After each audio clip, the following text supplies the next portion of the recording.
Déjame mover esto para allá. Muy bien. Bueno, muy buenas tardes a todos.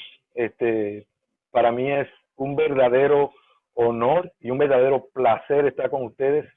Quiero darle las gracias infinitas a la doctora Vía Peralta, que me sacó de quicio, me sacó de una caja, me volvió a meter, me dio jalones, no me dejó ni dormir casi, yo creo. Pero de verdad que para mí fue muy fácil aceptar la invitación, porque tratándose de ustedes, ustedes no se imaginan el aprecio que yo le tengo a ustedes. La doctora Carmen Matilde sabe lo que yo le estoy diciendo. Yo no sé si ella está conectada o no, pero ella sabe que yo siempre he estado, no solo en la mejor disposición, sino que he estado más que dispuesto, disponible para en cualquier momento coger para allá y ayudarlos en lo que yo pueda, en lo poco que yo sé. Yo creo que usted no tiene que ver quién yo soy, ustedes saben mucho de eso. Yo no tengo, me perdona que la charla esté en inglés, lo que pasa es que la he dado como en tres sitios diferentes y traducirla me cogió un lío, y cuando comencé a hacerlo me di cuenta que no hacía falta, porque ustedes saben más inglés que yo. Entonces la realidad es que yo puedo ir hablando y ustedes saben de qué yo estoy hablando. Yo no tengo ninguna atadura económica con nadie. Gracias a Dios, con el único que tengo deberes es con Dios y con el mundo, con ustedes, con todo lo que yo pueda ayudar a cualquier cosa que yo pueda. ¿Por qué M6? Yo hablo mucho de esta técnica, que la estoy, para que ustedes entiendan, para mí la extracapsular fue la técnica en la que yo me entrené básicamente durante mi residencia, pero el mundo fue cambiando, las cosas fueron variando, y muy temprano, ya antes de terminar mi residencia, yo estaba haciendo catarata, extracciones extracapsulares sin sutura, a escondidas de mi jefe, el doctor Valle, que no dejaba, porque había que darle punto a la herida siempre. Entonces yo hacía una herida, un túnel escleral, llegaba hasta allá y yo veía que se quedaba abierto, pero cuando él estaba en la sala de cirugía o estaba en el hospital, yo ponía un puntito cruzado para que nadie le dijera que yo no había puesto suturas. Pero la verdad que yo había comenzado de antes, porque ya yo había empezado a ver esta situación, donde realmente me habitué a hacerlo de una manera ya definida. Fue hace muchos años, en el año 89 creo, estaba en un proyecto de cirugía de catarata con una institución con la que yo trabajaba en el norte de Irak, en Kurdistán. Y estábamos haciendo cirugía, yo tenía muy pocos instrumentos en ese entonces. Yo hacía una incisión bastante biselada, pero yo utilizaba un cuchillete, hacía una herida y entonces utilizaba unas tijeras coniclerales rectas para hacer el túnel conicleral y me funcionaba. Entonces, como en la segunda cirugía que yo estaba haciendo, la única tijerita conicleral que yo llevé se me cayó al piso y se rompió. Y un amigo mío, el doctor Dennis Williams, que estaba conmigo en ese momento, me dijo: Carlos, pero si tú estás haciendo esa herida, ya termínala con el mismo cuchillete y la dejas en un solo plano, y eso debe quedarse sellado. Y entonces en esa época no teníamos viscoelástico, trabajábamos bajo aire, lo que hacíamos es que usábamos aire, y el aire no, yo veía que el aire, hice mi capsulotomía, hice todo y el aire no se salía por la herida. Y yo decía: wow, pero esta herida está autosellada, no se sale. Y entonces después que termina el procedimiento, dejé ese paciente solamente con aire sin ponerle sutura y le pusimos un parche y lo mandamos a su casa. En el lugar donde estábamos, dormíamos en un sitio, en un hospital muy moderno que había construido Saddam Hussein en ese tiempo. Ya Saddam lo habían sacado del sitio, pero el hospital se mantenía. Y al otro día, yo no dormí esa noche, pues dije: Carlos, qué locura, ¿cómo tú dejas sin sutura una herida hecha de esa manera? Y nada, bueno, al otro día salí corriendo, busqué el paciente y cuando le quité el parcho, ahí estaba la cámara completamente formada, la burbuja de aire completamente intacta. Y eso para mí fue un gran descubrimiento de lo que yo podía hacer. Pero M6, básicamente, sus siglas en inglés quieren decir Manual Small Incision Cataract Surgery.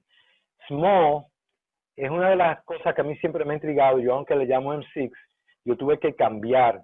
Yo cambié las siglas, las cambié porque yo entendía que de small, o sea, de pequeño, no tenía nada la incisión. Y básicamente yo dije: bueno, no tengo que cambiar el nombre porque yo puedo cambiar small por sutureless, que quiere decir sin sutura. Entonces lo convertí le mantuve el nombre, pero realmente no es porque sea pequeña la herida, sino porque es una herida que no necesita ser suturada. Muchas veces uno pone suturas en este tipo de herida porque uno, por seguridad, por el sitio donde uno está, por el tipo de paciente, si la herida no quedó exactamente como uno quería que quedara, que fuera totalmente autosellante, yo pruebo muy bien mi herida antes de sacar un paciente de sala de cirugía, y entonces uno puede poner una suturita, pero con una sola sutura, como se hace un túnel escleral, la sutura cierra todo ese túnel en un solo punto. Entonces, una de las cosas que son ventajas para esta cirugía que yo hago, esta forma de operar, es que es una cirugía que no requiere alta tecnología, como es el caso de la facomulsificación. No requiere un equipo tecnológico de ningún tipo. Con muy pocos instrumentos yo puedo realizar el procedimiento. Para el cirujano que ya es experto en cirugía de catarata, que es un buen cirujano de faco, la curva de aprendizaje es corta, porque básicamente, y eso tengo mucha experiencia en eso, porque yo tengo grupos de americanos que a veces vienen que me llegan para que les enseñe a hacer este procedimiento. En los Estados Unidos ustedes saben que la cirugía extracapsular, eso es historia patria, eso está en los libros de historia de hace muchos años, y en ninguna parte enseñan extracapsulares, pero ellos están viviendo en un punto, muchos de ellos están viendo cataratas más densas, entonces están viendo las complicaciones de la facomulsificación en cataratas muy densas. Y hay mucha gente que también quiere salir a otros países de pocos recursos a ayudar, entonces la mejor forma de hacerlo es hacer una buena extracapsular, porque no van a poder llevar la tecnología con ellos la mayoría de las veces. Y la otra cosa que es una gran ventaja es que con pocos materiales yo puedo realizar esta cirugía. Eso, a veces las enfermeras me dicen, doctor, pero con una botella de 500 cc usted hace a veces hasta 15 casos. ¿Y cómo es posible? Bueno, porque he llevado al punto donde ya yo puedo trabajar con poco material y ahorrar mucho dinero, lo que hace que la cirugía sea, de hecho, mucho más barata que cualquier otro tipo de cirugía de catarata hecha de cualquier otra manera. Pero no deja de tener ciertas desventajas. Una de ellas es que para el que está comenzando a hacer cirugía de catarata, no es tan fácil. Para el principiante, aprender a hacer el túnel no es tan sencillo como pareciera, porque el túnel hay que aprender a hacerlo muy bien, y para el que está comenzando a veces no es tan sencillo. Otra de las cosas que es importante es que es una cirugía que depende de un cuchillete en específico. Créanme, yo he probado todos los cuchilletes habidos y por haber, he tratado de hacer todas las formas. Yo hacía este procedimiento de otra manera antes y lo hacía con un solo cuchillete, pero dejé de hacerlo porque la forma en que lo hacía era muy arriesgado, era una herida muy penetrante a nivel del limbo, y esa herida, aunque la dejaba sin sutura, siempre tenía el temor de que esa herida fuera a abrirse por cualquier pequeño tramo o lo que fuera. Entonces fui retrayéndome, echándome más hacia atrás, hacia la esclera para hacer mi herida, y hacerlo en esclera depende de un cuchillete que es el Crescent. Ustedes lo van a ver en un momento. La otra cosa que es una desventaja es la anestesia. Yo trabajo mucho en proyectos con números de pacientes. Yo hago proyectos casi toda la semana donde opero entre 30 y 40 pacientes en un día, y hacer números de pacientes se necesita obligatoriamente tener pacientes que no sientan nada, que se estén tranquilos, que no me alarguen el tiempo de procedimiento para poder avanzar. Y una de las cosas que yo he encontrado es que para mí, y esto no es específico, la anestesia que yo más utilizo cuando hago una extracapsular a nivel de proyectos es la anestesia retrovulvar. También se puede usar la anestesia que es para vulvar, pero la experiencia de cada cual puede variar. Yo quiero decir algo en este punto antes de seguir adelante. Todo lo que ustedes están oyendo de mi boca, todo lo que yo les estoy diciendo, todo lo que estoy hablando, es la información de mi experiencia. Yo nunca digo y nunca voy a aceptar que nadie me diga que solamente así y así es como se debe hacer. Hay muchas formas de hacer las cosas, hay formas que para mí pueden ser la mejor. Yo siempre creo que el cirujano se hace buen cirujano cuando encuentra una técnica que puede dominar y manejar con el mínimo de complicaciones. Y yo he logrado llegar a ese punto, aunque siempre estoy buscando una manera, y lo voy a mencionar más adelante, de cómo puedo mejorar lo que estoy haciendo. Nunca me paro ahí. Entonces, en ese sentido, quiero que estén claros con esta situación. No me está avanzando, a ver, ya.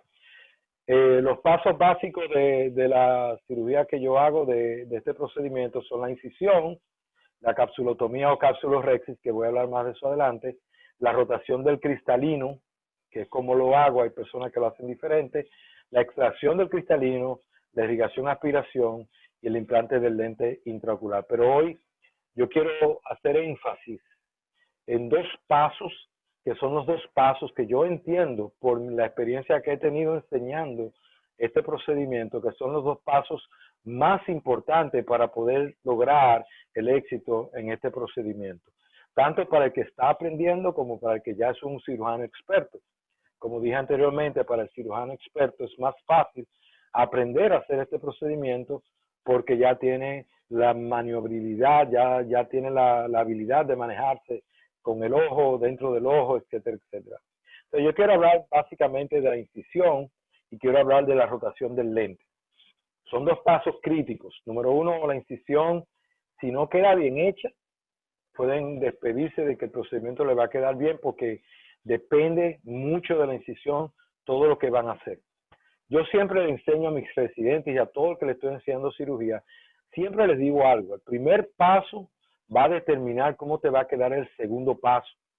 Y de ahí en adelante, si vas a tener complicaciones o no. Y en este procedimiento, la incisión es el paso más importante, porque se trata precisamente de una cirugía que es dependiente de una incisión que debe ser autosellante o bastante sellante para que haya menos complicaciones. Y lo van a ver más adelante. Y el otro paso es la rotación del lente, que tiene su forma de hacerlo y lo voy a explicar, que son los dos pasos más importantes. De ahí para allá, quizá en otro momento podemos hacer algo mucho más ampliado. Esta es la incisión vista de su forma, de su área transversal. La incisión es muy importante y esta área de aquí que ustedes ven es crítica. Si se fijan, yo tengo un área y realmente, aunque el dibujo está hecho así, tiene como las 3/4 partes, tiene como 3/4 partes de la esclera. Realmente yo lo hago más o menos a mitad de espesor, que es más que suficiente. Llego hasta la córnea y en córnea a veces llego un poquito más lejos, a veces llego hasta por aquí más o menos. Esta incisión que ustedes ven aquí ya es una incisión que ya está abierta, obviamente, porque normalmente cuando yo hago el túnel, yo no penetro a cámara anterior, solamente construyo el túnel y dejo la herida sellada para poder hacer otras partes del procedimiento. Y esto es importantísimo que ustedes lo entiendan porque, perdón, se me fue para atrás, perdón. Es importante que ustedes entiendan eso, porque de esto depende la incisión. Y lo voy a ver desde varios puntos para que ustedes vean cómo en gráfica se construye. Les voy a mostrar un video de cómo se hace para que ustedes vean que es algo que no es nada del otro mundo, pero que es importante. Esta es la incisión vista de la parte, viendo la vista del cirujano. Y esta visión del cirujano me permite que, si ustedes pueden ver aquí, a ver si puedo poner mi lápiz de nuevo para dibujar, a ver si puedo, a ver si lo hago. Aquí ven ustedes, este es el movimiento que hace, un movimiento pendular que se hace, básicamente porque lo que queremos es, que nosotros, el movimiento es básico para que la herida quede en una dirección correcta. Les voy a explicar. Vamos a imaginar que yo tengo el cuchillete, es un cuchillete en crece, fíjense la punta del cuchillete, y yo tengo un punto de pivot en el centro de este cuchillete, y yo quiero hacer movimientos que son pendulares, de manera que yo puedo llevar el cuchillete de un lado al otro sin moverlo. Para los que juegan baloncesto, esto es muy sencillo de entender, o los que han visto en un juego de baloncesto, que el que tiene la bola en la mano pues, tiene que tener obligatoriamente un pie fijo en el suelo y puede girar en todas las direcciones que quiera sin mover ese pie. Porque si mueve el pie, comete falta. Entonces la idea de esto es hacer movimientos pendulares para que se mantenga un solo plano. La otra parte importante de esto es la punta de este cuchillete. Fíjense que es redondeada. Este cuchillete corta, su mayor punto de corte es la punta. Yo utilizo el cuchillete para la punta del cuchillete para dirigir hacia dónde voy a ampliar la incisión de este túnel. Entonces, fíjense que las flechas están apuntando de hacia dónde yo ejerzo un vector de fuerza para que ese cuchillete vaya penetrando, pero al mismo tiempo que estoy empujando un poco hacia adentro, yo voy haciendo el movimiento circular con el pivot para que el cuchillete se mantenga en un solo plano. Y lo hago en ambas direcciones de igual manera. Esto que ustedes ven aquí es como se diseña aproximadamente, debe ser el diseño de una herida. Y si se fijan, vamos a suponer que yo puedo hacer no una sonrisa invertida, que como siempre la hago, pero puedo hacer una sonrisa recta, una herida recta. Y el ideal de distancia, y este es el limbo córneo-escleral que está aquí, y el ideal es dejar entre 1.5, 2 milímetros o 1 milímetro por lo menos de distancia entre el punto más tangencial de esta circunferencia. ¿Ok? Y hacia adentro, prácticamente lo mismo, entre 1 o 1.5 milímetros, pero fíjense que hacia adentro yo tengo una herida que es de este tamaño, la esclera, perdón, más o menos de este tamaño la esclera, pero en la parte interna es más amplia, lo que la convierte en una forma de embudo. ¿Por qué una forma de embudo?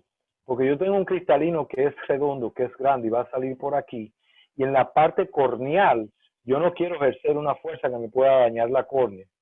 Yo tengo que dejar un buen espacio para que ese cristalino pueda salir por ahí. En la parte escleral, ya la esclera es más flexible y yo puedo empujar un poco más en la esclera, puedo forzar un poco más para que el cristalino salga en esa dirección. Y ese es el diseño estructural de una herida. Ahora quiero enseñarles un video de cómo hago la herida. Fíjense, es lo mismo que le dibujé, lo mismo que le diseñé. Yo hago una sonrisa invertida normalmente. Miren, es como 1,5 milímetros desde donde está aquí el limbo, si lo pueden ver aquí. Y fíjense que yo hago un túnel, ahí está el movimiento en pivot, y con la punta de ese cuchillete, yo avanzo hacia donde yo quiero y hacer entonces una herida que va a quedar siempre, como ustedes ven, va a quedar siempre como si fuera un efecto de embudo. Y ahí ya esto es un ojo que ya se ha hecho la herida lateral y todo, y estoy ampliando la herida y es un cuchillete de faco. Y fíjense que la punta del cuchillete nunca sale de la herida. Nunca sale de la herida. ¿Por qué? Porque esa punta del cuchillete es la que mantiene el plano de ese túnel. Vamos a hablar un poquito ahora de la rotación del núcleo. La rotación del núcleo es un movimiento que estoy haciendo hace muchos años y que cada vez que lo enseño a mucha gente le da pánico. A veces le digo a algunos grupos, si usted sufre, tiene algún problema cardíaco o algo, esto es una película que no la puede ver, porque yo sé que el movimiento que hago a mucha gente le asusta, pero van a ver en el video después que hago siempre el mismo movimiento. No hago muchos cambios y la idea es que yo quiero soltar este núcleo del fondo del saco para que me quede libre rotando y entonces poder ejercer una fuerza, y lo van a ver aquí, me queda libre rotando y hago una fuerza con un vector de fuerza que va hacia abajo, pero al mismo tiempo es una fuerza circunferencial dando la vuelta, de manera que yo estoy empujando desde este punto para que la parte distal de ese punto, que es el ecuador, salga fuera de la cápsula y se suba sobre la parte del área del iris que está por aquí arriba. Y aquí en este dibujo se puede ver quizá un poquito mejor, donde hay un movimiento circular y un movimiento donde vamos a tratar de hacer que el cristalino suba con ese movimiento sobre la superficie del iris en la cámara anterior. Yo no sé, quizá la mayoría de ustedes nunca conocieron el teléfono de rotación, el teléfono que se usaba, que era de dial, que había que discarlo. Es exactamente el mismo movimiento. Se hace un movimiento circular de una manera, imaginándose que hay un centro de pivot en este cristalino aquí, que yo tengo un centro de pivot en este cristalino, y es un eje imaginario, lógicamente, pero yo quiero girar el cristalino en una dirección donde ese eje se mantenga intacto o lo menos sin movimiento posible, pero para que el cristalino me suelte de la cápsula posterior y entonces yo poder movilizarlo y empujarlo hacia adelante. lo de la idea del teléfono quizás fue un poco tonto porque ninguno de ustedes vieron nunca un teléfono de eso, pero a menos que lo tenga de colección en su casa uno de sus papás, pero ya hace muchos años que eso no existe en casi ninguna parte del mundo.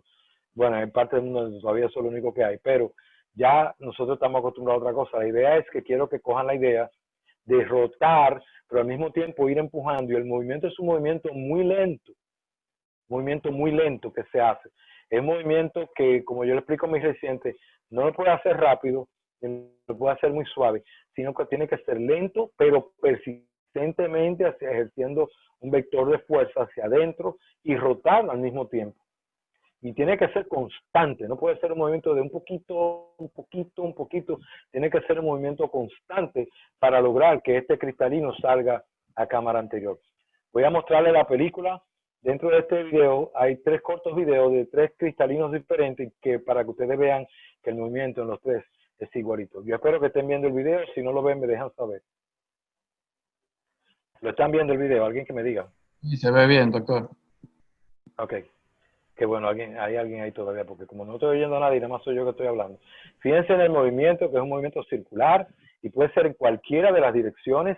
Una vez que yo subo el cristalino a cámara anterior, yo me cercioro que ese cristalino está flotando libremente en cámara anterior para poder entonces extraerlo de ahí. Y más adelante voy a mostrar un video de la cirugía completa. Aquí viene otro video de un cristalino un poco más duro, más difícil. Y fíjense, un movimiento lento, persistente. Puedo aflojar un poquito en cualquier dirección, pero siempre cuando ya siento que el cristalino está aflojando, mantengo la persistencia del movimiento lento, lo subo hacia cámara anterior y entonces ya una vez que está ahí arriba, lo roto. Fíjense, el cristalino estaba bien pegado, inclusive detrás del iris, mire cómo roto hacia afuera. Y este es la mamá de los tomates. Aquí está el video por el cual mucha gente ha sufrido infarto. Esta es una pupila pequeña, un cristalino totalmente negro, una de esas perlitas que yo me encuentro a veces. Y fíjense que de igual manera, aunque es una pupila pequeña, yo puedo rotar y sacar ese cristalino de la misma manera una y otra vez. Esto es un movimiento que tiene que ser repetible, tiene que ser repetible. Este movimiento es algo que para mí es importante que lo aprendan, porque estas 2 partes de la cirugía son las más críticas. Hacer la herida perfecta va a ayudar a que este movimiento que yo estoy haciendo y después lo que voy a hacer con la irrigación, aspiración y todo lo que voy a hacer y lo voy a enseñar más adelante, suceda como tiene que ser. Quiero enseñarles ahora un video de una cirugía en los pasos completos. Obviamente está editado porque es una cirugía que me dura quizás 9, 10 minutos. Le edité para que durara 3 minutos y poder meterla aquí en la charla. Y solamente son los pasos básicos, pero para que ustedes vean que lo que les estoy diciendo es cierto. Básicamente hago una excisión de la conjuntiva y lo hago en un solo paso. No estoy haciendo cortecitos, sino que hago la conjuntiva, la diseco en un solo paso y ahí voy. Esta es la misma incisión que vieron ahorita. Fíjense, una incisión que puede ser recta o puede ser de la forma que ustedes quieran, pero a 1,5 milímetros o 1 milímetro del limbo esclerocorneal. Penetro a cámara anterior en un punto y de ahí amplío mi túnel y lo diseño de una forma completa sin penetrar a cámara anterior. Entonces, una vez que tengo el túnel diseñado, sin haber penetrado, yo hago 2 heridas y siempre hago 2 heridas paracentesis laterales que voy a utilizar después para todo lo que necesito. Ya hice una, aquí ven, ya estoy haciendo la otra. Y entonces, en este paciente específicamente voy a hacer creo que si mal no recuerdo fue una capsulorhexis que hice con la aguja. Sí, probablemente sí, una capsulorhexis con la aguja, pero de igual manera se puede hacer una capsulotomía. Aquí ya está hecho y ya ven ustedes como yo entro el cuchillete de Faco, la punta siempre en una buena parte de la punta dentro de la cámara anterior sin salirme para mantener la herida. Aquí puedo hacer hidrodisección si quiero hacer hidrodisección. Fíjense que este núcleo no es tan denso, no es tan fuerte, pero de igual manera miren la rotación, aquí la hice con la misma cánula, ya yo estoy ya habituado a hacerlo con lo que sea. Entonces después que pongo viscoelástico, un colchón de viscoelástico debajo del núcleo y por encima del núcleo un poquito, entonces entro una asa de cristalino, lentamente sostengo a la hora distal de donde está la herida para extraerlo y ahí hago la fuerza para extraer mi cristalino. Entonces, después que hago esto, hago un poco de irrigación para irrigar las cortezas, pedazos de corteza grandes que quedan dentro de la cámara anterior. Entonces, yo puedo utilizar cualquier tipo de irrigación, aspiración a la que esté habituado. En este caso, allá en el hospital tenemos bimanual, lo hago bimanual. Muchos de estos casos los tengo que hacer en extracapsular porque son pacientes de escasos recursos que no pueden pagar la diferencia por un FACO, el seguro no les cubre, no tienen seguro. Miren la introducción del lente, previo a haber puesto bastante disco elástico. Y para este tipo de casos, a mí me gusta mucho usar lentes de 3 piezas, que son los más estables, los que más ayudan, los que mejores se quedan centrados. Aquí está el caso, yo puedo hidratar las heridas, en este caso lo hidraté, o puedo poner una burbuja de aire y dejar una burbuja de aire dentro del ojo, que también es algo que hago con mucha frecuencia. Y aquí está el caso terminado. Creo que puse una burbuja de aire, si mal no recuerdo. Aquí está. Ahí está. Una burbujita de aire. Y como estamos al 4 este fue cuando Mickey Mouse se convirtió. Y recuerden que estamos celebrando el día de Star Wars. Mickey Mouse se convierte en BB-8 para los fanáticos como yo. Algunas cosas importantes que quiero decirles, que déjenme enseñarles. Miren, estos son algunas de las muestras de cositas con las que yo me encuentro en el camino. Estas son muchas de las cataratas que yo tengo, una colección enorme de estas piedras negras. Yo di una charla, recuerdo, en México no hace mucho. Me pidieron que diera una charla en una sesión se llamaba Manejo de Catarata Total. Y me dejaron de último a expensa porque todo el mundo está hablando de la FACO, y cuando yo veía los videos yo decía, pero a eso yo le llaman catarata total. No tienen idea de lo que están hablando. Entonces, mi charla se llamaba Mi petróleo a 3 milímetros de profundidad. Por esto, miren ustedes lo que muchas veces, yo sé que ustedes están cansados de ver esto también. Así se me hizo al otro día, la mayoría de las veces, a veces no dejo ni siquiera burbuja de aire, pupilas redonditas, córnea completamente clara, visiones excelentes como si fuera una FACO. Muchas de mis visiones y mis residentes que son y mis fellows, los que están encargados siempre de ver mis pacientes postquirúrgicos en los proyectos, no me dejan mentir. Muchos de los pacientes al otro día están 20-20 si el lente está bien medido, que es otra de las cosas a las que depende una buena visión. Algo importante, siempre lo digo en todas mis conferencias, cada vez que yo hago cirugía tengo algo en la cabeza que no me lo va a sacar nadie, y es preservar el tejido y restaurar la visión. Esa es mi misión en la cirugía de catarata. Cuando yo estoy haciendo cirugía de catarata, yo tengo esto en la cabeza muy claro para yo hacer todo bien hecho, que el primer paso sea muy bueno para que los otros pasos no me dejen ninguna complicación, porque quiero preservar el tejido, tratar de dañar lo menos posible el tejido, de irrumpir lo menos posible y restaurar la visión es la meta de la cirugía de catarata, como ustedes saben. Otra cosa que es muy importante para mí, quiero dejárselo a ustedes, que se les siembre en la cabeza y en el corazón. No se trata de ser el mejor, se trata de ser mejor de lo que fuiste ayer. Hoy tú tienes que ser mejor de lo que tú fuiste ayer. Siempre tienes que ser mejor de lo que fuiste ayer. No tienes que preocuparte por ser mejor que nadie, sino ser mejor que superarte a ti mismo. Yo le digo a todo el mundo que para mí, el día que yo deje de aprender, perderé la pasión por todo lo que hago. Porque el día que deje de aprender ya me convertiré en una maquinita mecánica que no me va, voy a hacer simplemente una máquina de hacer catarata. Y eso lo hace cualquiera. Cualquiera de ustedes se puede convertir en una máquina de hacer catarata. Conozco grandes cirujanos que son excelentes cirujanos en cuanto a manos se refiere, en cuanto a proceso se refiere, pero el corazón de ellos no está puesto en ser mejores que nadie, en ser mejor que ellos mismos. Ellos quieren verse mejor que otras personas. Y eso no es lo que yo quiero sembrar en el corazón de ustedes. Muchas gracias. Voy a dejar de compartir. Y aquí estamos de nuevo. Hola a todos. Si tienen preguntas, bombardeen. Pregunta. Yo no estoy viendo el chat. Si alguien puede hacerme el favor de ver si hay preguntas en el chat, que me la puedan hacer. Estoy viendo algunas preguntas. Yo tengo una pregunta, doctor. Cuando usted hace la incisión, que hace la incisión en la esclera, que es como si fuera una risa invertida. Correcto. Entonces, usted llega hasta lo que es la melar de la córnea, pero no penetra, sino Correcto. que usted amplía entonces toda la incisión hasta después, entonces, más adelante, poder penetrar a cámara anterior con Correcto, la otra lanceta. correcto. Okay. Miren, una de las cosas básicas de esta herida es que yo hago el túnel, diseño el túnel y voy penetrando esclera, llego a la córnea y en córnea yo llego hasta el punto donde yo quiero llegar en córnea, aproximadamente 1 milímetro, no más de 1,5 milímetros hacia la córnea desde el limbo. Y toda la córnea que yo diseco se queda a esa altura. Yo no penetro a córnea. Si penetré a córnea en un momento, ya se convierte en algo que es un desafío, que no es lo deseado, no es lo que yo quiero. Yo quiero mantener esta cámara completamente cerrada para yo poder hacer los pasos siguientes, que son la capsulotomía o capsulorhexis y ese tipo de cosas.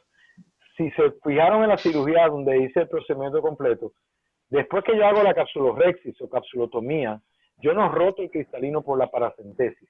Es entonces cuando yo me voy a la herida principal y ahí entro con el cuchillete de saco y amplío toda la herida principal para entonces yo rotar el cristalino y rotarlo al plano de la herida, porque la idea es rotarlo en el mismo plano de la herida, porque recuerden que voy a estar haciendo una fuerza hacia abajo en el cristalino y en círculo para levantar la parte la contraparte del cristalino a las 12 horas. O sea, yo quiero la parte distal de esa fuerza, donde estoy haciendo la fuerza, se levante hacia afuera. Entonces la forma de hacerlo es haciendo un empuje hacia abajo y circular.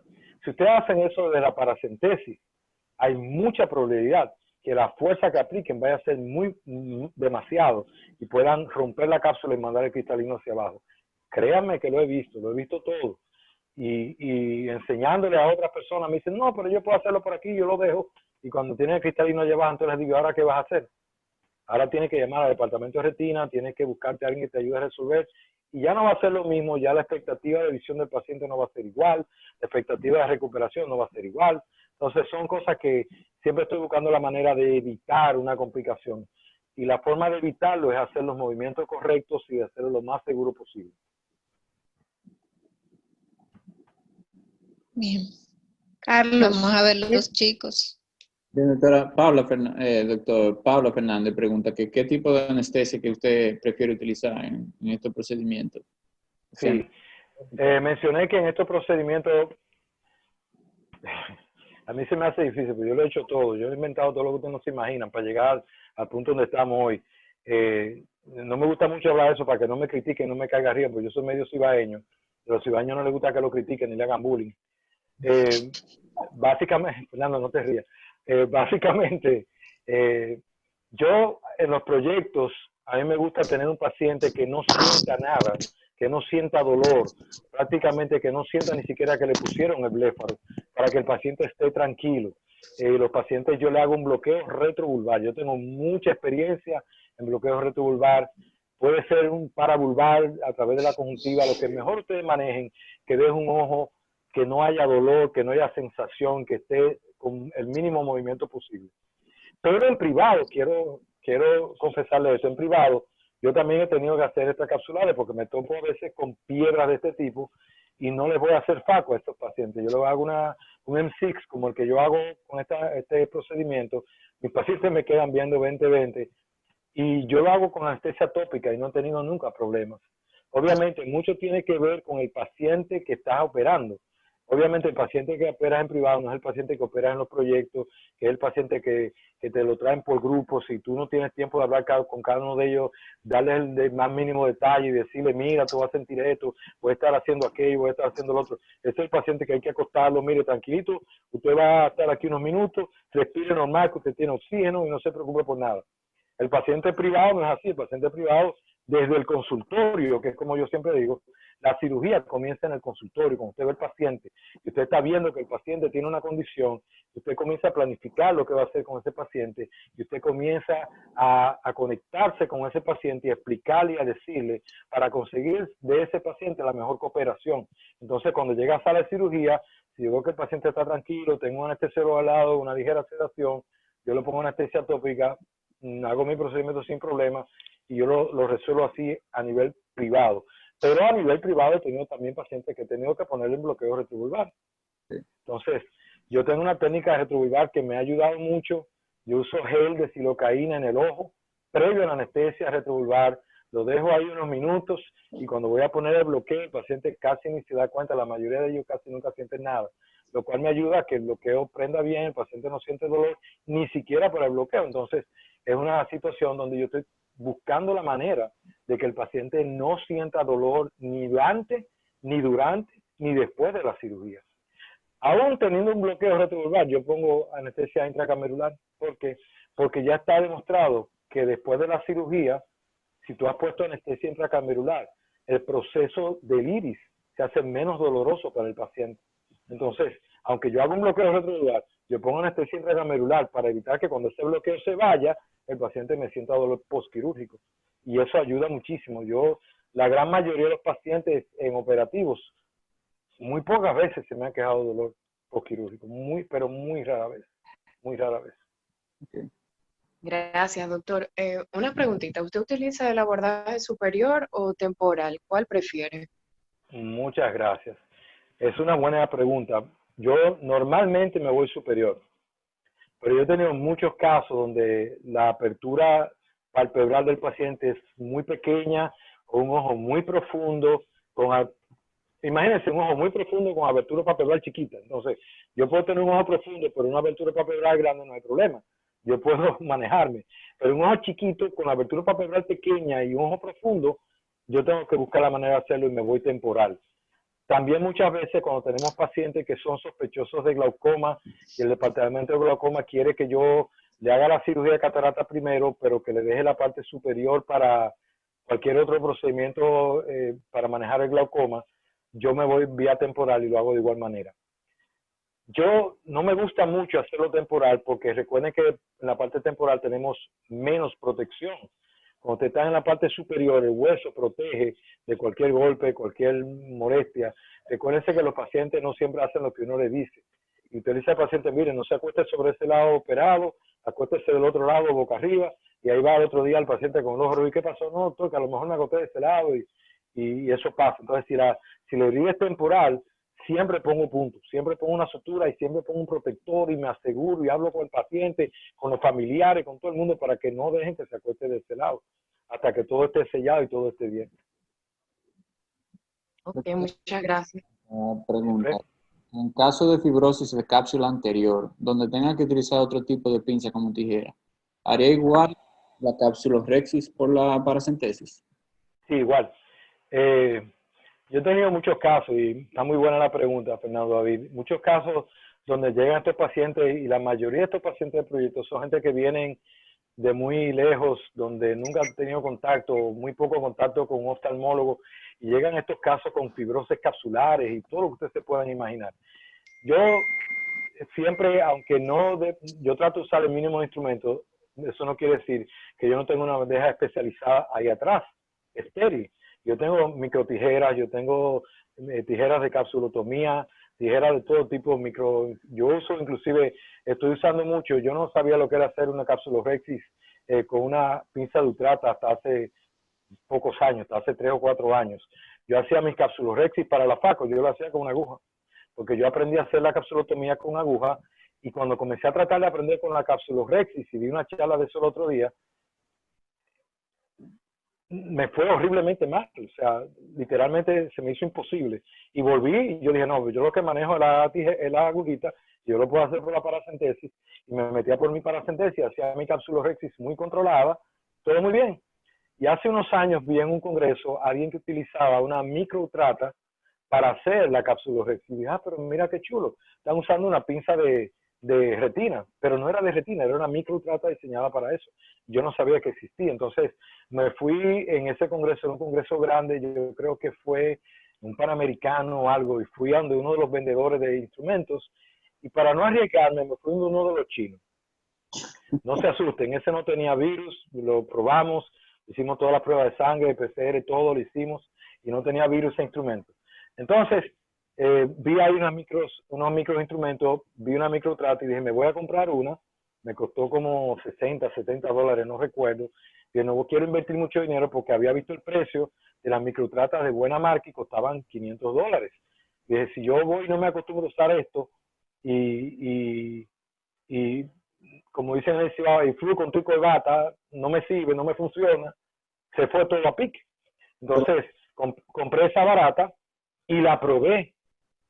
Y para sorpresa mía me fue tan fácil por la paracentesis hacer una capsulorhexis con las microtratas, que ya de rutina yo uso la microtrata aún para las extracapsulares. Lo único es que para un extracapsular, dependiendo del tamaño del núcleo, yo hago una capsulorhexis más grande, y si no me sale muy grande, yo puedo hacer incisiones en 4 cuadrantes relajantes para poder sacar el núcleo de ahí. Pero son cosas que uno, como yo les dije al principio, no hay una regla literal ni total para uno hacer un procedimiento. Como me decía el doctor Juan Valle, que es mi mentor, mi profesor, que me dio todo lo que yo aprendí desde el inicio, él me decía, oye, tú lo puedes hacer con un cuchillo de mesa si te queda bien. Entonces, obviamente no lo vamos a hacer con un cuchillo de mesa, y cuando yo comencé a hacer extracapsulares, estos cuchilletes especializados no existían.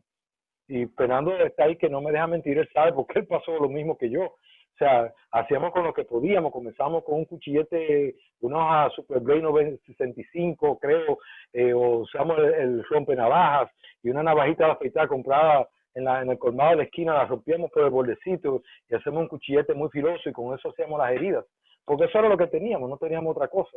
Cuando comenzaron a llegar los cuchilletes, porque comenzó la facomulsificación a evolucionar, entonces comenzaron a llegar, o sea que aquí todo llega tarde.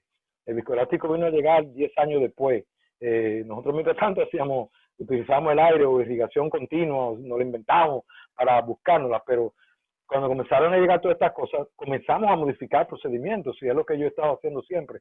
Yo he modificado mi procedimiento de lo que ustedes no se imaginan. Yo he pasado por un proceso de modificación de este procedimiento, que ustedes lo ven ahora y lo ven muy bonito, lo ven todo muy chévere, pero la realidad es que este procedimiento ha sido un proceso muy largo, de años, de estar modificando las cosas.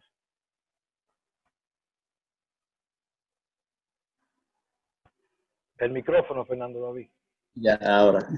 El fututo, como dicen por ahí, aprende el fututo. Doctor, tengo una pregunta. ¿En alguna ocasión usted consideraría ampliar la incisión escleral? Si usted ve que como si el núcleo no saliera, o en alguna ocasión en específico. Sí, claro, me ha tocado hacerlo. A todos nos toca vivir las grandes sorpresas de esas grandes piezas de museo de cristalino que a veces nos toca, y hemos diseñado una herida donde pensábamos que por ahí podía salir un núcleo, y nos damos cuenta en algún momento de que no es así. Entonces hemos tenido que ampliar. Lo que yo estoy haciendo, lo que sí aprendí mucho a hacer, es antes de hacer mi incisión, es mirar bien, ya dilatado el paciente, ver más o menos el tamaño de ese cristalino. Entonces basar mi incisión en base a eso. Y aún así me ha tocado ampliar una que otra herida. Siempre que me toca ampliar, yo doy un punto o dos. A mí se me abre el pecho. Dar una sutura no es un pecado mortal en este procedimiento. De hecho, yo le aconsejo que todo el que comience a hacerlo de inicio, dé su puntico, porque no está nunca de más. No va a hacer ningún daño dar un punto, todo lo contrario, va a asegurar que la herida esté siempre bien cerrada. Pero me ha tocado sacar algunos monstruos de ahí que me ha tocado ampliar las incisiones, y ha sido, hay que ponerse los pantalones, como dice uno, ¿no? Doctor, la doctora Julián Di Castillo pregunta, en su experiencia, ¿cuáles han sido las complicaciones de su técnica de cirugía? Claro. Ya yo pensaba que no me iban a preguntar de complicaciones, ustedes creen que todo es maravilla. No todas las cirugías se hacen en el Cibao, ustedes, hay cirugías que las hacemos aquí en la capital y se enreda la vaina. Miren, en todo procedimiento quirúrgico, no importa el cirujano, y tengo presente a alguien a quien amo con el corazón, el doctor Fernando Estrella, no me deja mentir porque él es uno de esos. Todo cirujano tiene complicaciones. A mí el cirujano que me diga que no, que mi índice de complicación es muy bajito, que yo casi no, mentira, eso no es verdad. Todos los cirujanos, por más buenos que sean, por más experimentados que sean, van a tener complicaciones. ¿Por qué? Por muchas razones. Hay un día que usted no está para operar y se metió en sala de cirugía. No todos los días son buenos para operar. Les tengo que confesar que hay días donde yo he decidido no entrar a la sala de cirugía, porque he aprendido a que este corazoncito, la maquinita esta, no depende solamente de lo que a mí me da la gana. Muchas veces uno está en un estado anímico por muchas razones, donde uno no puede controlar su estado anímico. Uno tiene que ser lo suficientemente consciente para no irrumpir en la vida de otra persona. Y cuando usted está haciendo una cirugía de catarata, recuérdense que yo le dije al final que teníamos que hacer: preservar el tejido, restaurar la visión. Si tú no estás en condiciones y se te pueden complicar los casos, no vas a restaurar la visión, no vas a preservar el tejido, no vas a cumplir tu cometido. Yo recuerdo, y se lo voy a hacer como anécdota, que en un momento en mi residencia, a mí me sacaron de sala de cirugía por 2 meses, el doctor Valle. Yo estaba pasando por un proceso en mi vida muy difícil y las cosas no me estaban funcionando. Imagínense, yo sin experiencia, metido en una sala de cirugía, de repente de 8 cirugías perdía vitrio en 5 pacientes. Eso no es un número aceptable bajo ninguna condición.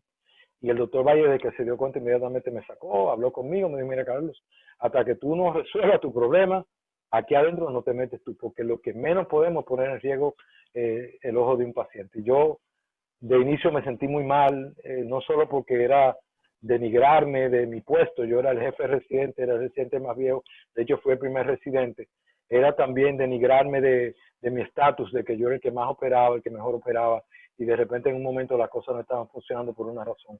Pero me pararon en seco y eso hizo que yo entrara en razón, y cuando regresé ya las cosas comenzaron a funcionar de nuevo. Las complicaciones más frecuentes con este procedimiento, les voy a decir: número 1, una herida mal hecha. La herida puede ser o muy superficial o muy profunda. Si hace una penetración vía esclera muy posterior, o sea, antes de llegar a hacer el túnel, estás llegando a la uvea, y eso es una complicación. Cuando eso pasa, lo mejor es cerrar con un punto, y en ocasiones yo le he dicho a los residentes: cierra un punto, deje ese paciente para luego y hacemos otra herida después, en un momento donde podamos hacer una herida que pueda ser completa en un solo nivel. O le quito el caso al residente y entonces hago una herida por encima de eso, ya mucho más controlada. Si es muy superficial y el cuchillete crece, sale por la esclera antes de llegar a su túnel en la córnea, entonces lo ideal es cerrar eso y dejar eso tranquilo, porque profundizar es un poquito más complicado y más peligroso, porque mentalmente cuando tú lo haces muy superficial, si te quieres ir para hacerlo a mitad de la profundidad, fácilmente vas a sobreponer lo que estás haciendo, entonces te va a ir muy profundo, te va a hacer doble daño. Pero yo soy partidario de que si ya hiciste un daño al principio que se puede evitar el resto de la cirugía, no hay ningún problema con parar y hacerlo otro día. Se le explica al paciente que hubo un pequeño problema y lo vamos a intentar de nuevo en otro momento, y ya en otro momento no debe hacerlo el residente, sino debe hacerlo un adjunto o alguien con más experiencia, un fellow, que ya sepa cómo hacerlo. Otra complicación muy común que yo he encontrado con esto es, por eso yo hablé de esos 2 puntos críticos: uno era la herida y el otro era la rotación de la herida. Haciendo el túnel, muchas veces hay gente que empuja demasiado el cuchillete hacia un lado y se sale del túnel antes de llegar al punto donde termina el túnel. Entonces crea como un colgajo ahí, y eso hay que meterse entonces por debajo y después dar una sutura ahí. Ya, como le dije al principio, si el primer paso está complicado, ya de ahí para allá la cirugía se va a presentar de otra manera. No va a ser tan sencillo. Otra complicación que he visto mucho enseñándole a residentes y a otras personas es con la rotación del núcleo. Es muy importante que el núcleo, para rotarlo, sea un paso muy controlado, lento, persistente, en control. No puede ser muy rápido, ni puede ser muy fuerte hacia abajo, ni puede ser muy lento, ni una vueltita, ni un chin, sino tiene que ser comenzar en un punto, comenzar a rotar, ver la rotación y seguirlo y permanecer hasta que uno vea en la parte distal que ese ecuador de cristalino ya comienza a salir sobre el iris, por fuera de la cápsula. Y he visto muchas veces que de inicio empujan demasiado, rompen la cápsula y hasta se ha ido el cristalino hacia abajo. La otra cosa importante es sacar el cristalino. Utilizamos un asa de cristalino. Yo no sé si Fernando recuerda cuando hacíamos solo extracapsulares, que en un momento nos presentaron un video hecho por unos, yo no recuerdo si tú estabas aquí en la capital ese día, Fernando, fue en la Alcon, lo que era el viejo local de la Alcon. Nos presentaron un video porque antes nosotros hacíamos la herida y entonces ya después que estaba hecha la herida, la capsulotomía y todo, expresábamos el núcleo hacia afuera, o sea, poníamos mucha presión a la hora distal de la herida y empujábamos el núcleo hacia afuera. Y entonces esa era la forma que conocíamos cómo hacerlo. Hasta que vimos un día, yo por lo menos vi un día un video hecho por unos ingenieros australianos y japoneses con una fibra óptica en un ojo de un cadáver. Metieron la fibra óptica desde abajo, desde el área del nervio óptico, mirando hacia arriba. Entonces se hacía todo el proceso y cuando llegaba al punto de expresar ese cristalino, lo que se veía que pasaba con la hora serrata en la retina era una cosa monstruosa. Era fuera de la imaginación. La hora serrata se volvía como una ciruela en el momento que lo expresaban. Y el daño que se podía causar era horrible. No lo sabíamos. En ese momento, cuando yo vi ese video, a mí me dio un pánico horrible. Yo recuerdo que el doctor Valle ese día se reunió con los que éramos los residentes. En ese entonces, yo creo que éramos el doctor Robert Risky y yo, los únicos residentes del hospital. Y se reunió con nosotros hasta el día de hoy. Lo hacemos de esa manera. A partir de mañana usamos el asa de cristalino, porque ya la teníamos, pero no sabemos ni cómo usarlo. Y ahí comenzamos a cambiar todo el proceso. Entonces, por eso yo digo que uno no puede dejar de aprender todo lo que uno ve, lo que hace el otro, qué están haciendo. Yo aprendo de mis residentes, aprendo de los que están operando. A veces veo un residente que hace un movimiento y digo, pero mira, eso se ve muy bien, parece que funciona. Y a veces adapto cosas que veo que otros están haciendo. Veo videos, veo lo que otros cirujanos hacen y siempre estoy aprendiendo por eso. Pero de las complicaciones peores que he visto, a veces metiendo el asa cristalino, tratando de sacar el cristalino, o se llega muy hacia adentro y se agarra el iris y se desprende el iris con todo el cristalino hacia afuera. He visto que a veces se meten muy profundo en cámara posterior, pasan la cápsula posterior y se meten hacia cámara, rompen la cápsula y ahí se vuelve todo un lío. Tuve un residente, bueno, no residente, fue una persona que vino de África al hospital para hacer un año de fellow, y me lo pusieron ahí por encima de mi cabeza. Yo no lo hubiera aceptado nunca. Era un tipo que era muy avanzado de edad y él estaba en un lugar en África, que él tenía que aprender a hacer cirugía de catarata porque no había quien operar en ese lugar. Y entonces me pusieron a enseñarlo. Yo estaba tratando de enseñar a este tipo y entre el poco inglés que él hablaba, yo no hablaba nada de africano y por fin lo logré ver que sacar una catarata completa. Y al momento de poner el lente intraocular, para mí que él tenía un problema de percepción de profundidad, porque cuando fue a poner el lente, lo metió enterito hacia el vitrio, a través de la cápsula posterior. Ay, madre de Dios. Eso fue para mí, eso fue como una puñalada en el corazón. A mí después que todo estaba bien, ya de repente a volver para atrás y a resolver, sacarse, pusimos poner el lente intraocular, pero hubo que hacer vitrectomía y ya ustedes se imaginan todo el rebuque que voy a hacer, pero hay muchas cosas que pueden suceder si uno no está mirando lo que está haciendo. Todos los movimientos que yo hago dentro del ojo, lo hago lentamente. Muchos muchachos a veces dicen, doctor, pero usted opera rapidísimo. Yo no opero rápido, yo opero muy lento. Lo que pasa es que si yo hago cada paso sin complicarme, obviamente el próximo paso no me va a tomar tiempo y el tiempo total de cirugía es menos. Porque si tienes que detenerte para resolver un problema, ya el procedimiento se alargó el tiempo de cirugía.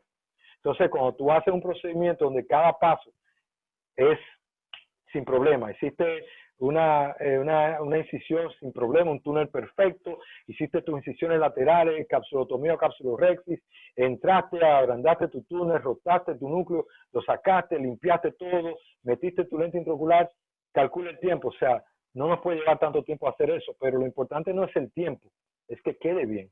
Y yo quiero decirle a los residentes que están aquí, olvídense del tiempo. En cirugía, el tiempo no sirve para nada. Lo único que el tiempo sirve es para meternos presión en la cabeza y dañar todo el procedimiento. Lo importante es que tienen que concentrarse en que cada paso quede bien. Cuando yo estoy haciendo la herida, yo no estoy pensando en el núcleo, yo no estoy pensando en cómo lo voy a rotar, si es negro, si es duro, no sé, yo no he llegado ahí. pero cuando estoy haciendo una herida, yo estoy concentrado en la punta de ese cuchillete, estoy concentrado en todo lo que estoy haciendo, de manera que yo no me puedo perder de ni una sola parte de ningún paso para que todo me quede perfecto. ¿Cuánto duró? No me importa lo que duró. En enseñanza el tiempo es largo porque se va al paso, se va lento, a veces yo entro, ven, déjame ayudarte a hacer esto, ven, vuelve otra vez, y el tiempo va corriendo, a mí no me importa. Pero lo importante es que cuando yo te faço un procedimiento, no se mete el tiempo en la cabeza, señores. Ustedes ven a todos esos cirujanos famosos, yo lo hice en 7 minutos, yo lo hice en 4.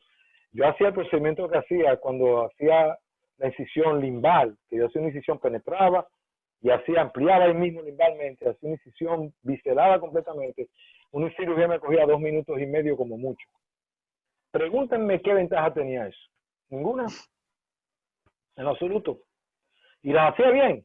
Pero yo le cogí miedo porque era una incisión demasiado limbal, que era muy fácil de que cualquier trauma, cualquier cosa pudiera dañarme la cirugía, y eso es un riesgo que yo no me puedo correr. Entonces me moví hacia atrás. Y eso toma un poco más de tiempo, pero a mí no me importa. Tiene que quedar bien. Es lo único.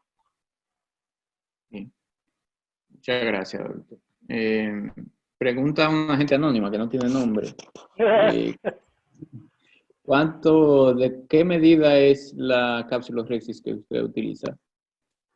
Una buena pregunta. Depende del tamaño del cristalino y depende del tipo de cristalino.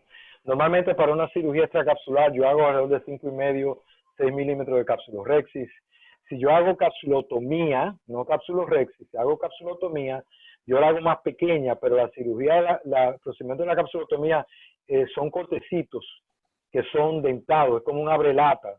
Entonces, es una capsulotomía que cuando yo le ponga fuerza, va a tener muchos vectores hacia donde expandirse, no uno solo, y por ende no me va a hacer una abertura como como si fuera una... Uy, perdón, me salí. Ay, Dios. ¿Te sigue escuchando, doctor? Que me estaba entrando una llamada, perdón. Nada, cuando pasa eso,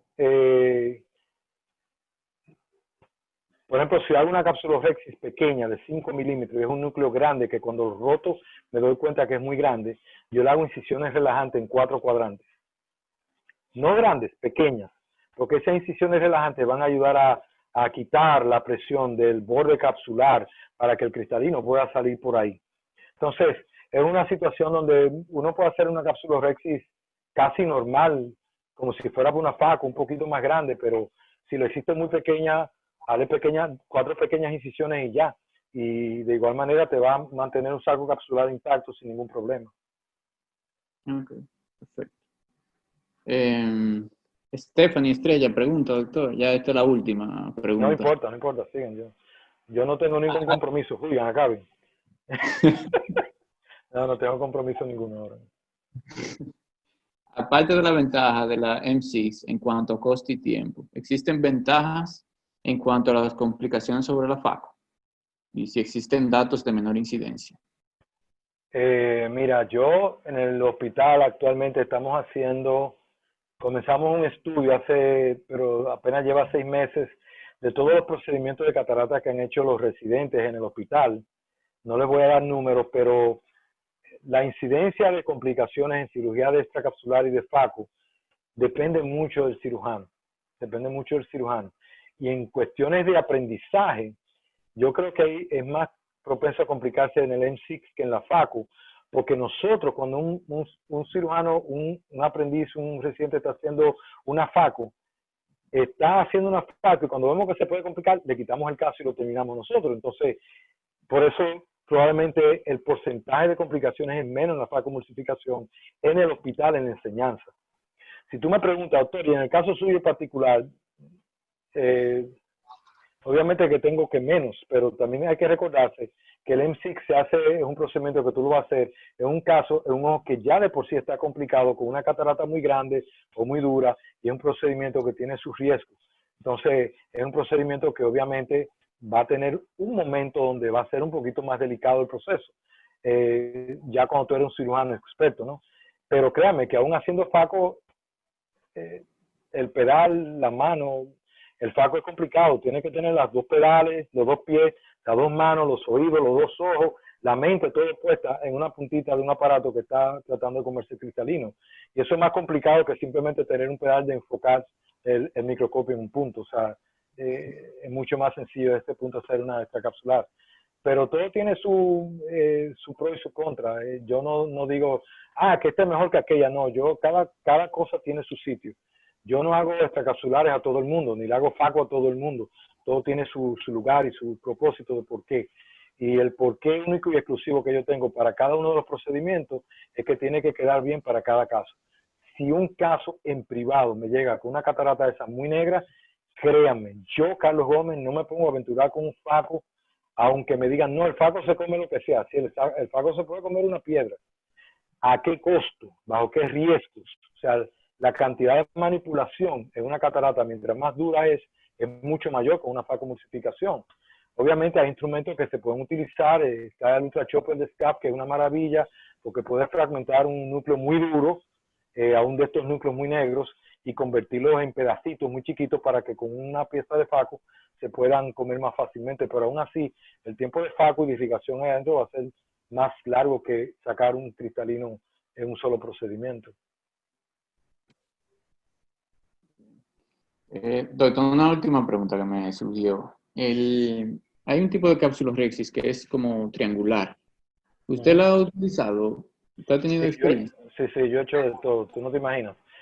Cuando en mi época de paleontólogo ocular, donde yo andaba buscando el petróleo en los ojos, yo llegué a hacer capsulotomía, que eran como capsulorhexis semicirculares. Yo hacía un corte para acá y un corte para allá, y ahí estaba la cápsula abierta. Y en un momento hacía la triangular, en otro momento yo hacía un cortecito delante, sacaba, inclusive yo llegué a hacer un corte anterior, sacaba el núcleo, lavaba todo, y entonces después que metía el lente intraocular, yo terminaba de hacer la capsulorhexis en ese momento. Yo hice muchísimas cosas, pero básicamente yo digo que lo que tú puedas manejar, que sea seguro, que tú puedas manejarlo con el mínimo de complicaciones, con lo que más cómodo te sientas, no hay ningún problema con eso.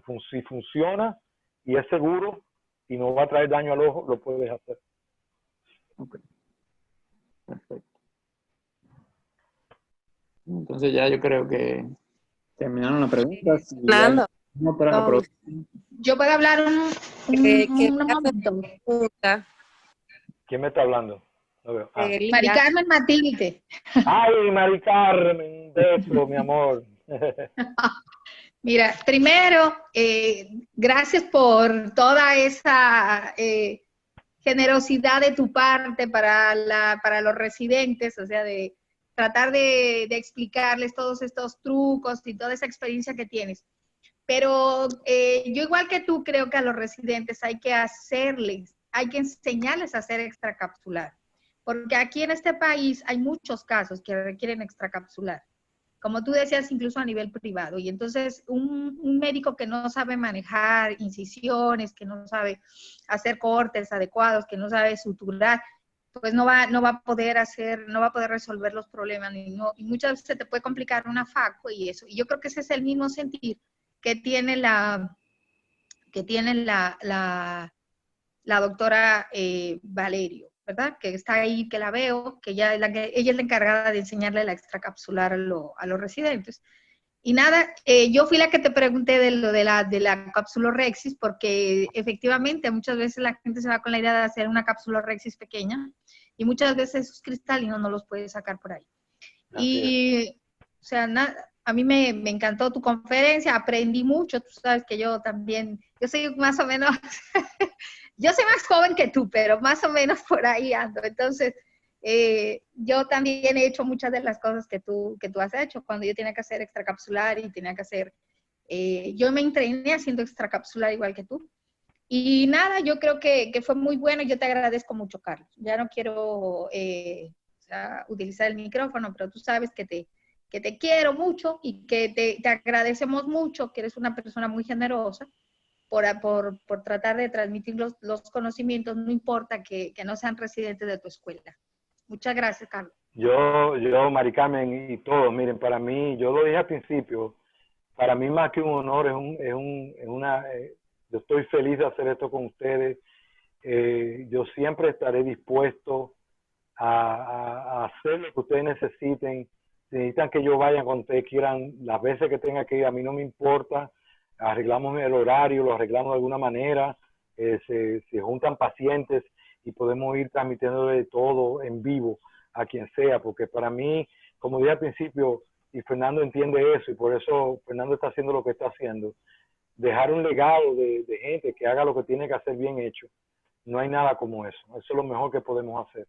La extracapsular que yo hago, este procedimiento, a mí me ha salvado el cuello en tantas ocasiones con complicaciones en facomulsificación. De hecho, cuando yo convierto en una faco, yo lo que hago es esta incisión. Yo me voy a otra área, hago esta incisión y créanme, yo no he visto nada para mí que yo haya hecho nada mejor que eso. Ampliar una incisión de faco para cualquier lado va a crear un astigmatismo horrible y va a crear una serie de complicaciones. Y yo tengo videos donde yo muestro lo que hago cuando tengo que convertir en una faco a una extracapsular. Y no hay ningún problema con el ojo que... Yo, de hecho, cuando pongo el bloqueo de otro lugar, eso es algo que se me olvidó decirlo.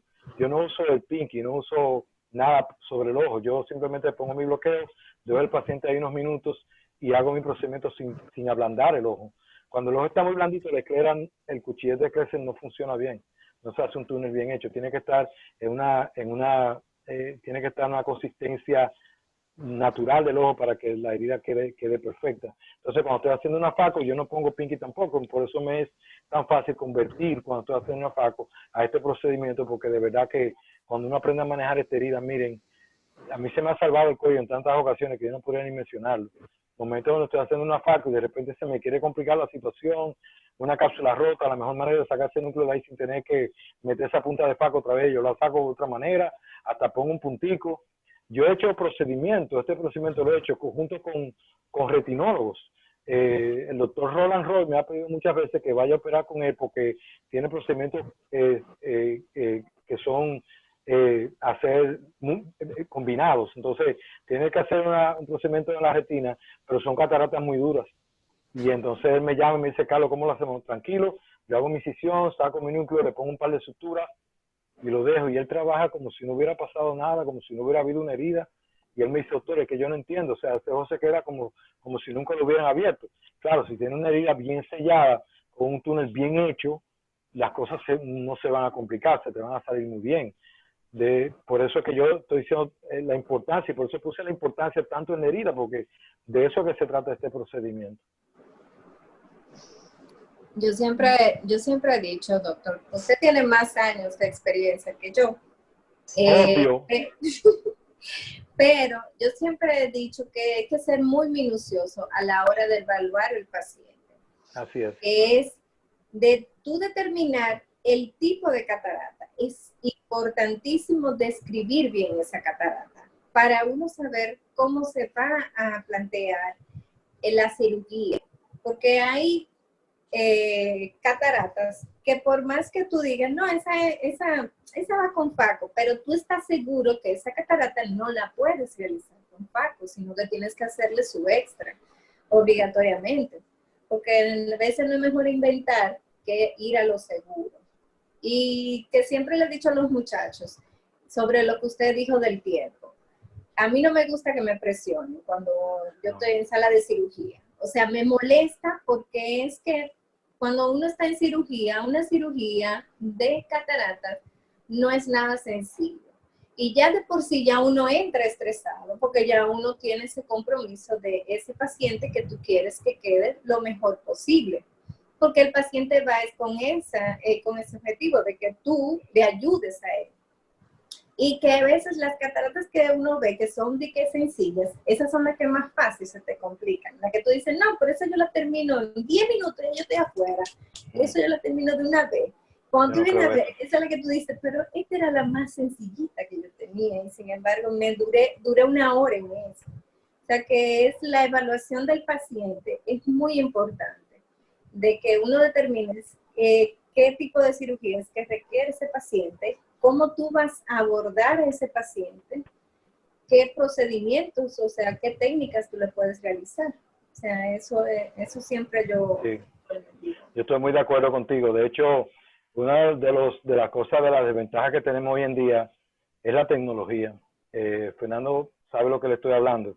Con los nuevos microscopios que tenemos, que son todos una maravilla, hablar del Lumera y hablar de otros microscopios que son, uno ve una catarata cuando está operando y ve esa transparencia, ve ese reflejo rojo precioso, que uno lo ve allá abajo en el fondo y dice, pero esto va a ser un bizcochito, como decimos en el Cibao, ¿verdad?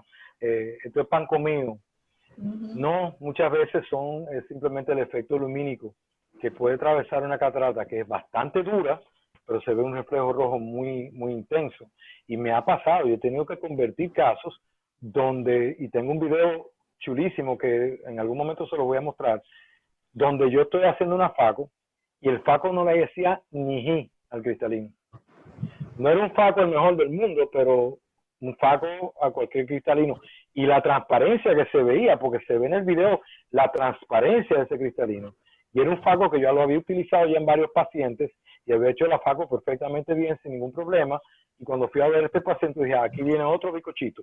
Y cuando arranqué, oye, apenas le hice una indentación al cristalino y tuve que convertir. Y cuando saqué aquella piedra de allí, una piedra casi transparente, como decimos nosotros, pero duro ese cristalino como un palo. Entonces, no todo es como lo que parece. Y por eso uno tiene que tener siempre un plan B metido debajo de la manga, porque uno no sabe lo que puede pasar. Por eso para mí la importancia de que los residentes, mis residentes en el hospital, hasta que ellos no hacen alrededor de 30, 35 casos de extracapsulares, no le ponen la mano a un faco. Porque hasta que yo no veo que ellos tienen una cantidad X de casos donde ellos pueden manejar una extracapsular sin problemas, no los dejo ponerle la mano al faco, porque entonces van a querer entrar a la chulería del pedal, el faco, el sonidito. Uy, qué chulo, por esa puntita, mira cómo se come el cristalino, qué chévere, qué chévere, qué chévere. Hasta que de repente viene el nervio óptico para afuera con todo, porque no se dieron cuenta que estaban allá abajo. Y eso son cosas que ellos tienen que aprender a ver el sitio, el lugar, el área, aprender a manejarse en el ojo lo menos riesgoso posible. Ya cuando vienen a entrar a hacer faco, obviamente han visto 1 millón de cirugías, le han dejado hacer uno que otro pasito, otros de los profesores, entonces ya se hace más fácil el asunto, pero definitivamente yo creo que la curva de aprendizaje en nuestro país es muy diferente a la de otros países, porque la situación nuestra es diferente a la de otros países, como bien tú mencionabas, Yulisa. Y yo creo que eso para mí es más importante. Créame que la ventaja la lleva el que más aprende, el que más conocimiento tiene de cómo manejar una situación, es el que lleva la ventaja en la sala de cirugía. No es el que hizo más casos de faco, pero yo he visto cirujanos de faco aquí en este país, amigos del alma, amigos míos, y conozco uno, y Fernando lo conoce también, que en un momento me llamó y me dijo, Carlos, por favor ven, ayúdame. Y es una de las gentes más brillantes que más faco ha hecho y es tremendo cirujano, pero no tenía el entrenamiento, no tuvo el entrenamiento, no tuvo la oportunidad, no tuvo el chance de aprender a hacer una extracapsular bien hecha. O quizá la hizo hace tantos años que se le olvidó y las manos se le fueron y lo que tú quieras, pero la honestidad está por encima de todo eso. Entonces, la ventaja la lleva el que tiene más conocimiento de cómo manejar situaciones, de cómo manejar los diferentes casos, porque es el que va a poder resolver la situación y llegar al punto donde el paciente va a recuperar su visión. Y eso es lo que queremos. Fernando, tú ibas a hacer una pregunta.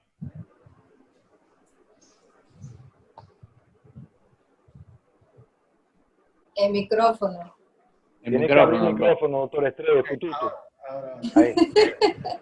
Yo lo único que iba a decir es que es mejor una buena extra que una mala faco. Así es. Tú sí sabes lo que está hablando. Tú que pasaste el proceso desde la intracapsulares Desde la intra hasta ahora. Hasta por donde vamos ahora. Yo también, a mí me tocó hacer intracapsulares escondido de mi jefe. Él se enteró muchos años después, porque yo dije, pero esta gente que hace intracapsulares, yo quiero saber cómo que hacen eso. O sea, y allá al hospital llegaron unos lapicitos de eso de congelar. Y en un momento dado me puse a ver el procedimiento, vi toda la cirugía del doctor Barraquet, y wow, eso fue una cosa increíble. Y después que hice como 8 o 9, dije, pero esto es un disparate, yo pudiendo hacer una cosa mejor que esto, porque yo puedo poner un lente intraocular muy fácil, sin tener que ponerlo en cámara anterior, ponerlo en el saco capsular, y olvidarme del evento, y queda mucho mejor. Y ahí abandoné por completo la idea de hacer intracapsulares. La doctora Elena Barraquer y yo nos estaba dando una conferencia. Yo no sé si alguno de ustedes llegó a entrar a la conferencia el otro día, donde ella estaba hablando de los proyectos a nivel mundial y todo eso que ella hace en África. Ella todos los meses va a África. Ah, sí, sí.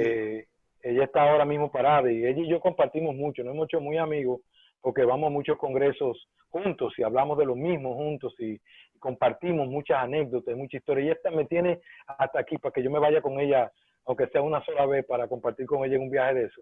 Y todavía cuando ya estábamos ya fraguando la idea, en marzo pasado en Barranquilla, entra lo de la pandemia y se cerró todo. Pero ella es una de estas gente que tiene la mente bien puesta, porque la idea de ella es llegar a un sitio y quitar todas las cataratas que ella pueda en ese lugar.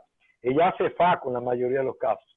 Y cuando me dijo las extracapsulares que estaba haciendo, me asusté, porque me acordé de cómo ella hacía las extracapsulares ante una herida grande, 6 a 8 suturas, un edema corneal grandísimo.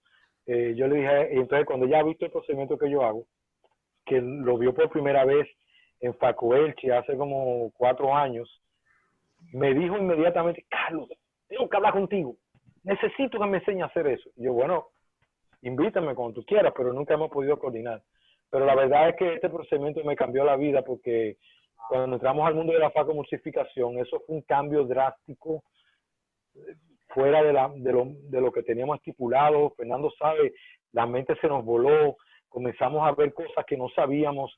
Ahí comenzaron los cambios de equipo, de instrumentos, que si las botellas, que si los parámetros. Todo el tiempo estamos cambiando y ahora estamos en un equipo con unos parámetros. Ahorita va a llegar otro y hay que cambiar parámetros, hay que cambiar instrumentos. Siempre hay un cambio que hay que hacer, pero la meta es siempre la misma, es devolver la visión, la mejor visión posible a un paciente. Y eso, como le dije al principio, si tienes que hacerlo con un cuchillo de mesa y te queda bien, no hay problema. Pero tiene que quedar bien. Muy bien, muy bien. Doctor, una última pregunta ya. Elía Peralta pregunta que más o menos el astigmatismo inducido con el procedimiento, ¿de cuánto es? Ya yo sé por qué le hizo esa pregunta. Miren, mi experiencia particular con este procedimiento ha sido tan y tan buena en los últimos años que me aventuré a comenzar un estudio que comenzamos en el hospital no hace mucho. Entonces entró la bendita pandemia.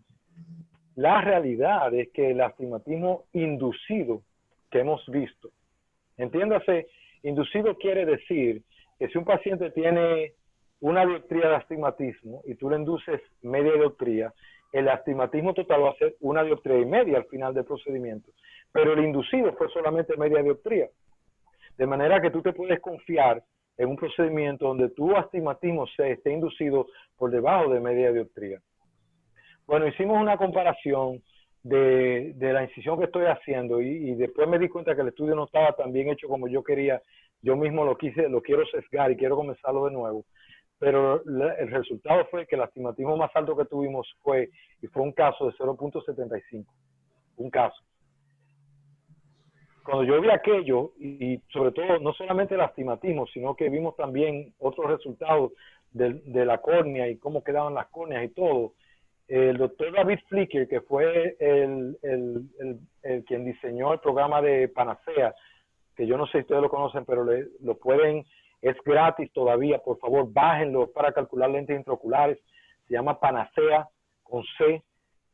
Está gratis ya está para Windows, lo tienen para los iPad, todavía para el iPhone no está, pero en el iPad lo pueden bajar, en iOS lo pueden bajar. El doctor Flicker es una mente fuera de este mundo, es una persona, yo lo conozco muy bien, he compartido mucho con él, y de hecho él me instaló aquí en mi laptop la última versión de su programa que todavía no lo ha soltado, porque él es de esta gente que andan buscando la respuesta a todas estas cosas que aparecen de los astigmatismos postquirúrgicos, cómo se calcula, qué pasa con la córnea, los tipos de córnea, qué es lo que hay, que si esto, que si aquello, que si lo otro, que qué es esto, que el astigmatismo inducido, calcular lente histórico, que toda esa cuestión, él vive, y la fórmula que él calcula es una fórmula que yo la uso de rutina, la comparo con las Barrett, y con la fórmula que me da el IOL Master, yo hago comparaciones de esas 3 fórmulas siempre que calculo mis lentes. Créanme, yo no le veo ninguna diferencia, ni a la Barrett ni a la de él. Están prácticamente iguales. Pero el doctor Flicker se sentó conmigo en el último congreso que tuvimos y él me decía, Carlos, yo necesito que tú me hagas este estudio porque yo quiero ver cómo se comporta la córnea cuando se hace un extracapsular con este tipo de herida.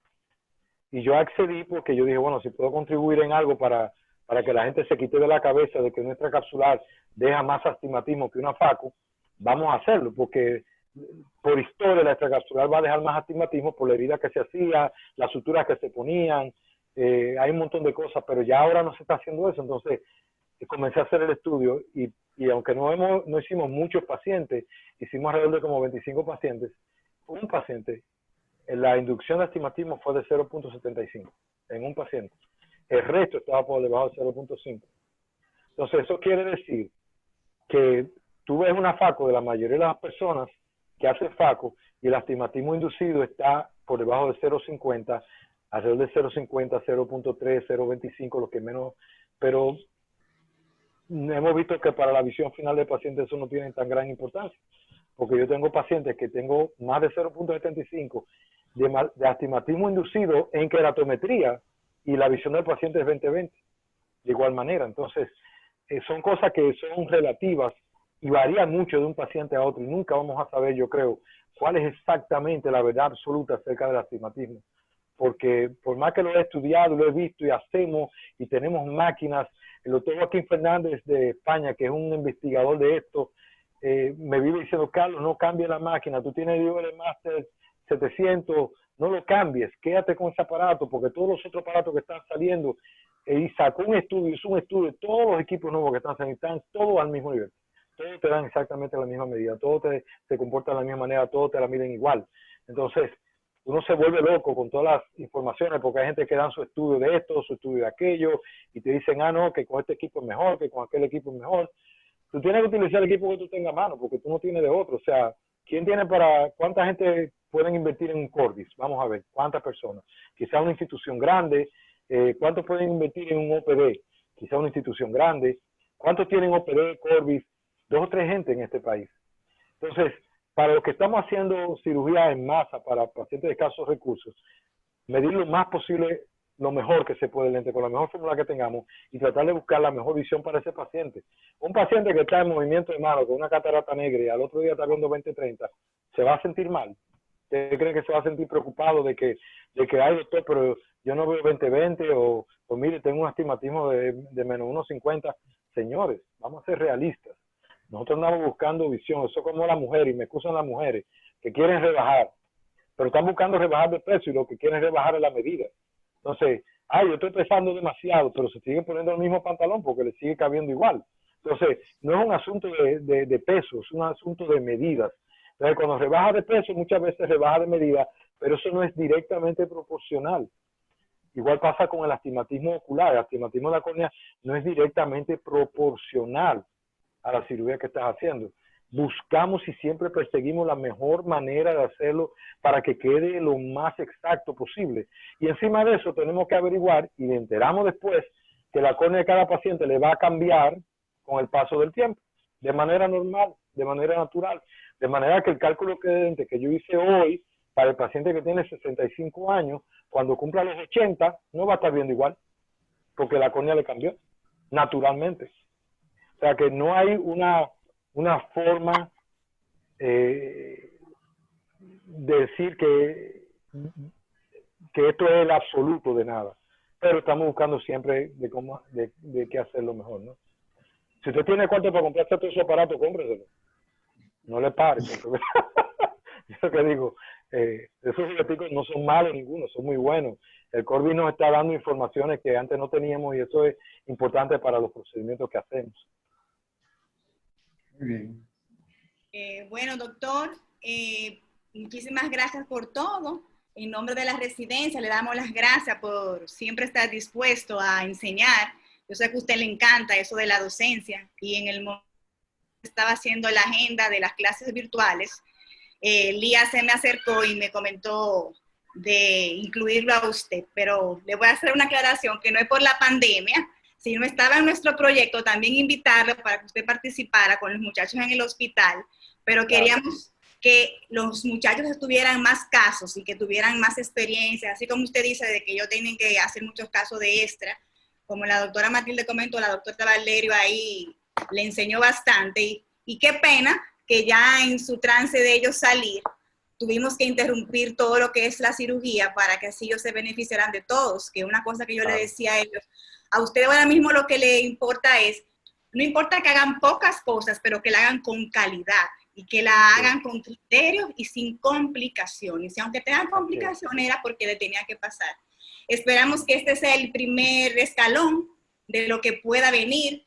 A mí me encanta que los residentes se interactúen independientemente de la residencia, de donde sea, si es de Santiago, si es de Santo Domingo, porque eso le crea unidad y eso da mucha alegría de que todos se lleven bien y que vayan en el mismo carril, que es aprender a operar y dar lo mejor de sí cada uno. Muchas gracias. Y usted sabe que aquí en Santiago se le aprecia mucho. Bueno, yo quiero decir, pues, le voy a soltar una idea que yo no sé si se debo de hacerlo, me voy a tomar el atrevimiento, como yo soy ciudadeño, ve. Yo voy a comenzar a hacer algo con los muchachos del hospital, porque una cosa que yo hago con ellos es que una vez cada 2 meses yo me reúno con los residentes para valorar lo que están haciendo en cirugía.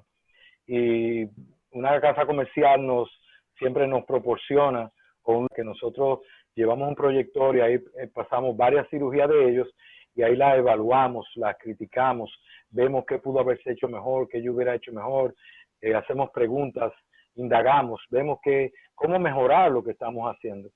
Entonces, ante toda esta situación que ya tenemos tantos días trancados, los hijos míos el sábado que los saqué a dar una vueltecita por ahí para que vieran que la capital no se ha ido, que está todavía ahí, me recordó la más chiquita, me dijo, papi, pero tenemos 46 días sin salir de la casa. Y yo no me acordaba, porque yo he salido varias veces, pero ellos no. Ellos están haciendo el colegio vía internet. Entonces, ante esa situación, como yo tengo tanto tiempo sin ir al hospital y los muchachos están fuera de la enseñanza en vivo, estamos planeando hacer una especie de webinar para revisar casos, de la misma manera como estamos haciendo ahora, ¿verdad? Presentar algunos casos de manera que podamos evaluarlo y decir, mira, esto que hiciste aquí no está bien, ¿por qué? Por esto, yo hubiera hecho esto mejor, déjame enseñarte cómo se hace esto, mira un video de cómo yo lo hago, para que ellos no se les pierda la idea. Yo les ofrezco la misma idea a ustedes, si en algún momento ustedes quieren hacerlo, lo podemos coordinar.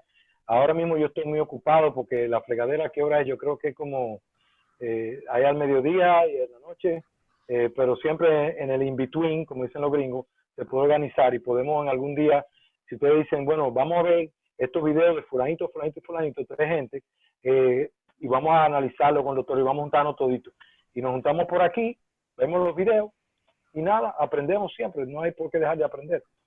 Y cuando pase toda esta cuestión, que no sabemos cuándo va a pasar, pero cuando pase, yo estoy en la mejor disposición de si Dios lo permite, llegar hasta allá y ustedes organizan lo que ustedes quieran, ponemos casos.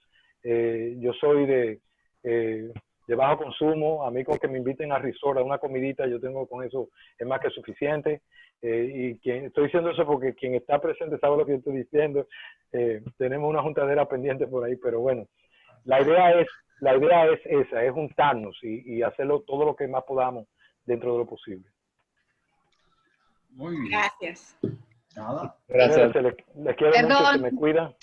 Perdón, antes de que cierre, yo otra vez es Mari Carmen, lo que pasa es que estoy por mi celular, por eso no está mi nombre. No, ahora que tengo aquí a esas dos figuras, esas dos superestrellas de la FACO en República Dominicana y a nivel latinoamericano, que son Fernando Estrella Durán y el doctor Carlos Gómez, yo quisiera comprometerlos para que después que todo esto pase, lo del COVID, hagamos un operativo en el hospital y hagamos un montón de cataratas para que... Ahí está Yulisa. Yulisa, tú eres parte de los residentes que estuvieron cuando hacíamos los talleres de FACO, donde Elsa Valerio, mi compañera y amiga, mi colega, que también ha participado en todo eso. Y bueno, estos jóvenes, Cristiana también es parte de eso. Ya Sí, esta es otra sí. generación, y ahora es Cristiana la coordinadora, yo ahora soy la encargada del departamento. Entonces, yo creo que sería muy bueno que hiciéramos un montón de cataratas, así con esa técnica tuya y con otras. Yo Fernando feliz. también es un tremendo cirujano, y yo creo que podemos incluir a todos los que incluíamos antes, y podíamos hacer un gran trabajo, no solamente de enseñanza, sino un trabajo social como es el que a ti te gusta hacer. Claro, yo feliz de la vida. Yo quiero aprovechar que tenemos en el chat, en el grupo ahora mismo, al señor Miguel Félix. Miguel, ¿cómo estás? Un abrazo. Vamos a comprometer a Miguel para que nos ayude cuando todo esto pase, para que nos traiga materiales quirúrgicos y todas esas cosas. Ay, Dios mío, lo que apareció ahí. Se comprometió Miguel. Ay, Miguel, Ya, ay, Miguel. Doctor, te agarraron. estamos Miguel, caramba, hola, ¿cómo estás, Muy Miguel? Qué bien, muy gusto. bien. Vamos a tramitar esa solicitud del doctor Gómez con la gerencia de Oscar Renta Negrón, que siempre está dispuesto a colaborar con la causa. Así Por que eso lo dije. ya me atrevo a asegurar que pueden contar con eso. Cuando organicen y tengan fecha, después que pase todo esto, ahí vamos a estar presentes dando el apoyo, la mano, incluso la asistencia del lugar para que todo sea un éxito. Así que cuenten con nosotros, un compromiso desde ya. Sí, yo no sé si ustedes se acuerdan que los primeros talleres de FACO era don Helio y Oscar Renta Negrón que los patrocinaban. Gracias, Miguel. Cuídense todos. De nada, señores, doctor. un abrazo A todos. Un abrazo a todos. Se me cuidan. Bye, bye. Bien, hasta luego. Gracias. Abrazo. Gracias, doctor. Bye, bye. Miguel.